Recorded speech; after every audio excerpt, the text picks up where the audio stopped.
One thing I've been looking at over recent years is whether scientific progress is slowing down. In the 1950s, 1960s, we were going ahead on multiple different dimensions of intellectual knowledge, scientific knowledge, technological, all at the same time, and progress was more rapid than today, I reckon. One possible reason for that is that the way we funded science has changed. The basic idea that the existing science funding model is not the optimal way of funding science, that I think is almost certainly true. And the rules that set up ARIA have been written in a way that means that they have lots of independence. But if you've got a lot of freedom and independence, then it depends on having the right people making those decisions. And as far as I'm concerned, Ilan and Matt are pretty much two of the most perfect possible people you could have put in this role. So I'm really, really excited about that.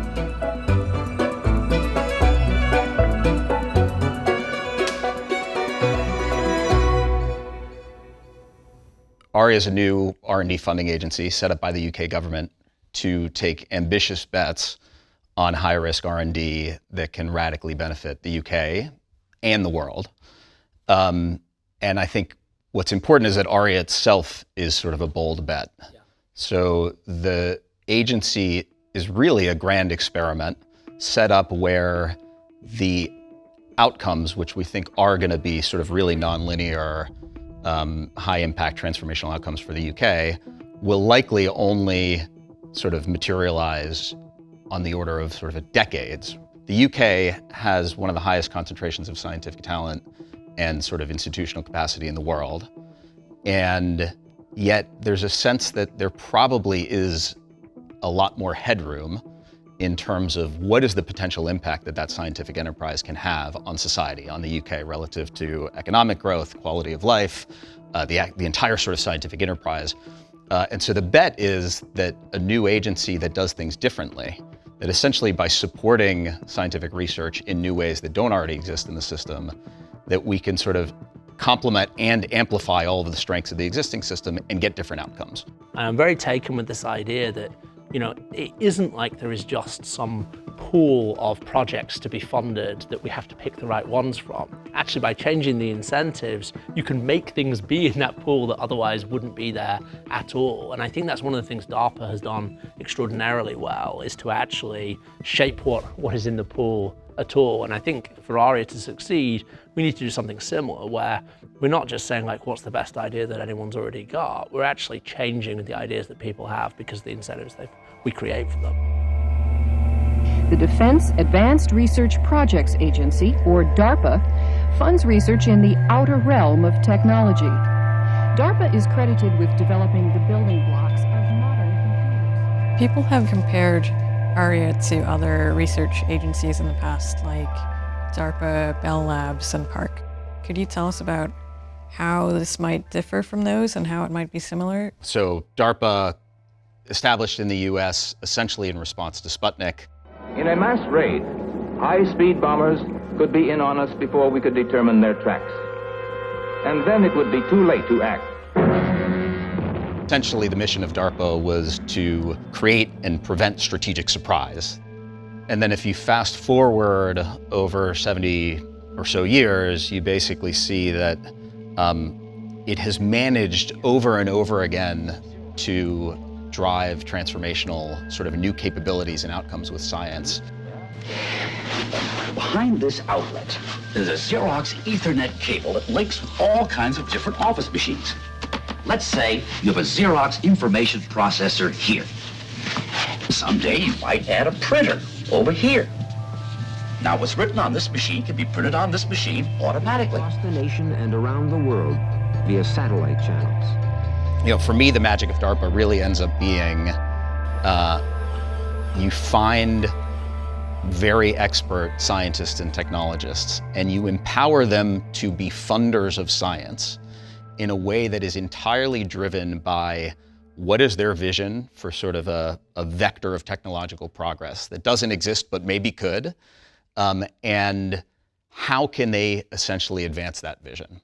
And basically all of DARPA and all of the ARPA model is built around let's ignore all of the normal sort of constraints and incentives that would drive sort of a typical research project, and think about a program, something bigger, that can go beyond that. So in order to move something forward, maybe you need a mix of basic and applied research. Great, let's fund them both. Maybe you need a mix of academic institutions and startups and big companies.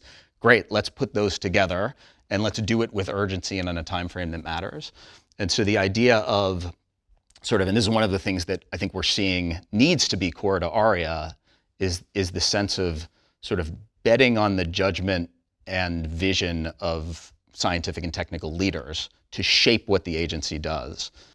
You mentioned that in current research funding models, scientists have big barriers, or like you need activation energy to push people into doing things that can be done otherwise. What kind of barriers are those, and why is it so hard to overcome them? I mean, I think the question of what are the mechanisms that empower you to go do something new and different is a really important one. I don't know if that matches, right? And I think that's in the context of trying to go pursue a new field. It might be in the context of trying to do something that's outside the norm otherwise. One of the things we're talking about for ARIA is that at its core, ARIA should be operating outside the norm in a number of different ways. And I think, we've spent a lot of time over the last 6 months or so talking to people in universities and other places in the UK where science is done. And one of my favorite questions to ask, particularly younger researchers, is, what's your best idea? What's your most exciting idea? And then, are you working on it? And the sad thing is, so often there's a big gap between what people internally think of their best idea and just sort of where they're sort of nudged, if you like, by the environment and the incentives they face. One thing I find really exciting and interesting about ARIA is how broad your focus is. But if you're doing that, how do you know when you're finding the right people, and how do you know what success looks like? The way we're thinking about this right now is actually to recognize that the power of ARIA will be in kind of backing the visions of these program directors, these scientists. And so what we'd like to say is, rather than sit in a room and sort of top down in a vacuum create a set of grand challenges, there's a lot of grand challenge creation happening all over the system. Let's do something a little different, which is find incredible people who are going to be these visionaries who lead these programs, and then figure out where the emergent opportunities are and the couplings between them. ARIA has an initial budget of £800 million for the next few years. The way we spend that money, the theses we bet on to drive progress and get these breakthroughs, is going to be entirely determined by a small number of people who come into the agency as technical experts. And it's going to be their dreams and visions that shape how we spend those funds. A word we've used quite a lot in trying to think about these people is taste.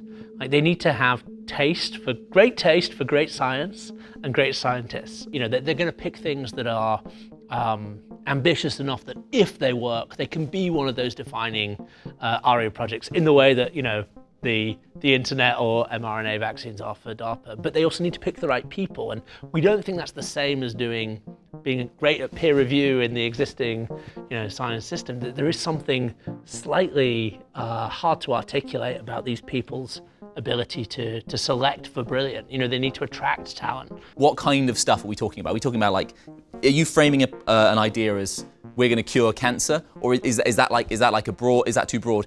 Or what kind of ideas? So when they announced Matt and my appointments, we basically said, hey, we're open to people suggesting hosting a roundtable where we just brainstorm where could ARIA be transformational. One of the roundtables I'll point to that sticks with me is, if you look at climate change, a significant amount of global greenhouse gas emissions comes from the agricultural sector. Actually, less from CO2 and more from methane. The biggest source of methane emissions is cow burps, right? And so one of the questions becomes, how could we get rid of that? If you have a chance to attack multiple percentage points of, global greenhouse gas emissions, like, that should be a major research programs. For any project like that, of course, you've got a thesis, but one of the things you create in the pursuit of the thesis is a new community. The people are the same. The people are out there doing great work in lots of different ways, but by curating almost like a slice of the broader scientific community that otherwise doesn't normally get together, part of it is generative from that. I mean, obviously we want people with theses, but one of the things I'm excited about is we're going to have program directors who are to your question about like, what do they actually do every day? A lot of what they'll do is spend time really understanding, what is out there for the different parts of the puzzle. And one of the reasons they need to be really deeply technical is they need to have some sort of mental map of the different parts of the puzzle. But in curating people from across those groups together, I fully expect that some ideas will come out that are not obvious on day one, even to the program director. Good governance at ARIA will be at least as much about saying, are we taking enough risk and are we being ambitious enough as the opposite? And again, maybe that sounds really basic to you, maybe to some of the people watching, but it's so hard to emphasize how different that is from how we normally do things. And let me just add on to that, ARIA can fund based on a number of different mechanisms, not just research grants, investments, prizes. ARIA can set up subsidiaries if that's what's needed to move one of these visions forward. It can fund research outside of the UK. This is actually, for me, really important. One of the I think the important just sort of characteristics of ARIA needs to be a laser focus on how we can get massive benefits for the UK, and a recognition that the way to do that is to be globally minded in reach and ambition.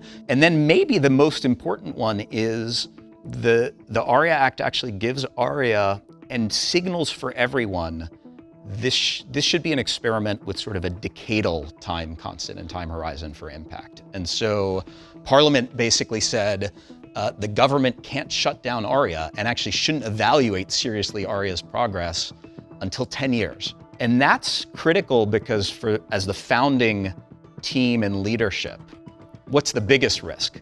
The biggest risk to the entire agency is that we feel like we have to show some results in a 2 or 3 year time period. We've got a couple of minutes left, and I'd really like to understand, if I'm you and there's a technology somewhere or an idea or piece of progress that's going to affect me, like just a normal person in the UK, how does it get from you to me? What's the whole chain? Probably next month, we will launch a call to bring on a first set of program directors into ARIA. That'll be an interdisciplinary group of 5 to 7 scientists who are thinking about these visions of the future. What kind of thing? Okay, one of them might be working on enteric methane emissions. Okay. Another might be working on, how do you do oxidation of methane in the atmosphere? Another might be working on, tools for AI alignment. We could keep going, right? Yeah. But there's going to be a set of them. Those folks are going to develop a set of programs that are ambitious. I hate to use money as a proxy, but each of them might be sort of a 50 million pound type of, put a boost of support, funding, community building support towards an objective in an area. Those programs might run for 3 to 5 years. ARIA is a research funding agency, so it's going to be funding the underlying science. It's going to fund moving something from, that sounds absurd, to like, whoa, that might be possible, to, oh, that is possible.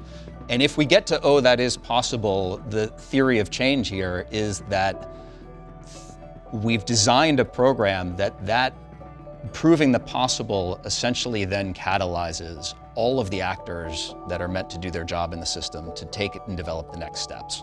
I mean, some of this stuff can be quite profound. I mean, you can imagine some of these things are, new methodologies for treating, certain diseases which become eradicated. But I think, one of the things that I think we, probably everyone around this little table agrees is that, the only way really to move civilization on is through scientific progress. And I think one of the things that I'm really excited about is creating new building blocks that other scientists, engineers, entrepreneurs will use and build on for a long, long time to come, for decades to come.